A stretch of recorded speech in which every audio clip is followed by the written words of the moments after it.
विराम चिन्हों का प्रयोग जो लोअर पीसीएस में सिलेबस है उसमें हम लोग दो वीडियो पढ़ चुके हैं। ये तीसरा वीडियो है जब हम लोग 20 प्रश्नों की प्रैक्टिस करेंगे।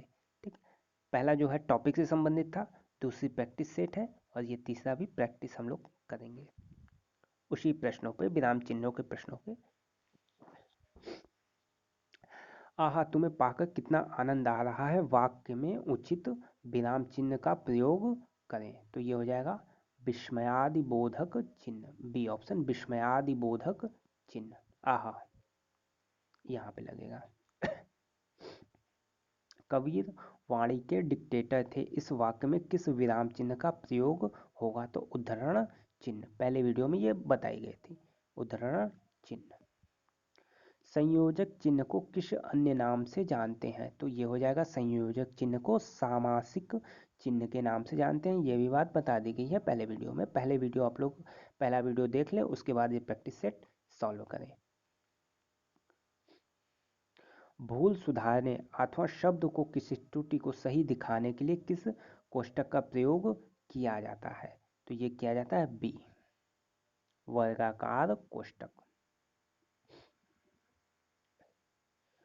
विवरण चिन्ह को पहचानिए। तो विवरण चिन्ह बी ऑप्शन।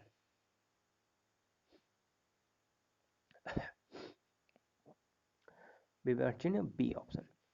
पुनः युक्ति व लाघव चिन्ह को पहचानिए। तो लाघव चिन्ह 0 होता है और पुनर्युक्ति जो है डबल कोष्ठक में। तो ए ऑप्शन आपको दिख रहा है।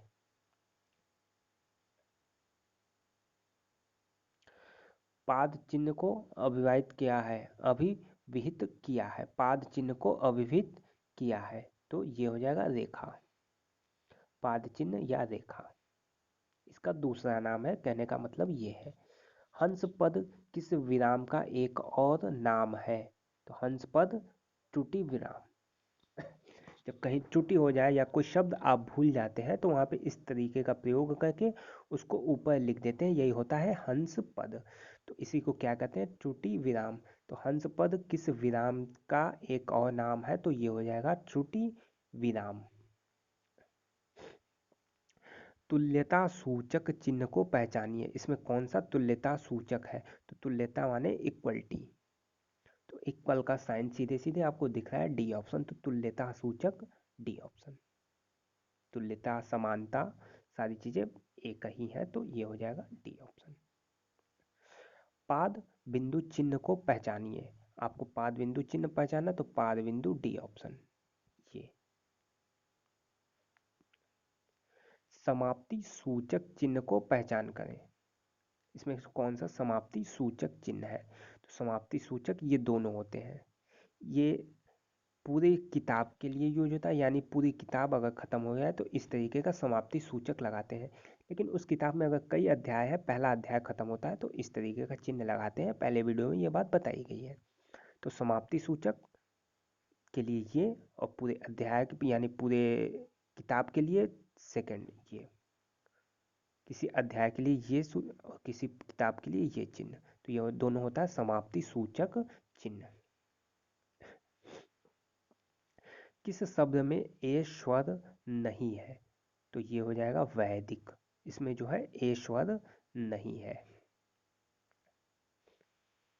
किसी बड़े अंश को का संक्षिप्त रूप दर्शाने के लिए किस चिन्ह का प्रयोग किया जाता है। तो ए जो है बताया जा चुका, लाघव चिन्ह।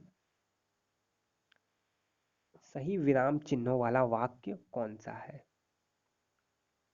सही विराम चिन्हों वाला वाक्य कौन सा है। तो ये हो जाएगा सी, छी तुमने तो नाम ही डुबो दिया। तुरंत इसके बाद जो है ये चिन्ह आएगा, विस्मय बोधक चिन्ह। जहां योजक चिन्ह का प्रयोग नहीं करते हैं। तो ये हो जाएगा डी, कर्मधारय समास से बने शब्दों में योजक चिन्ह का प्रयोग नहीं किया जाता है। कौन सा, कर्मधारय समास से बने शब्दों में। किसी कठिन शब्द को स्पष्ट करने के लिए किस चिन्ह का प्रयोग करते हैं। तो ये हो जाएगा सी ऑप्शन, कोष्टक। तो किसी कठिन शब्द को स्पष्ट करने के लिए कोष्टक चिन्ह का प्रयोग करते हैं। चलिए, ये एक टॉपिक थी आपकी विराम चिन्हों का प्रयोग। तो इससे संबंधित 3 वीडियो जो है टोटल बने हैं। टोटल आप मान के चलिए 20 मिनट में ये टॉपिक आपका ख़त्म। और 1 से 2 नंबर के प्रश्न यहाँ से बनेंगे, बाय नेम जो है सिलेबस में मेंशन है। तो इस तरीके से आपके 4 से 5 दिन में सारे जो है हिंदी के मोस्ट इंपॉर्टेंट टॉपिक कवर करा दिए जाएंगे जो बचे हुए हैं। बाकी कई जो है टॉपिक्स करा दिए गए हैं, आप प्लेलिस्ट में जाइए, वहाँ पे हिंदी की प्लेलिस्ट बनी है, आप उसे जाके देख लें। वीडियो पसंद आई तो लाइक करें, शेयर करें और चैनल को सब्सक्राइब कर लें। धन्यवाद।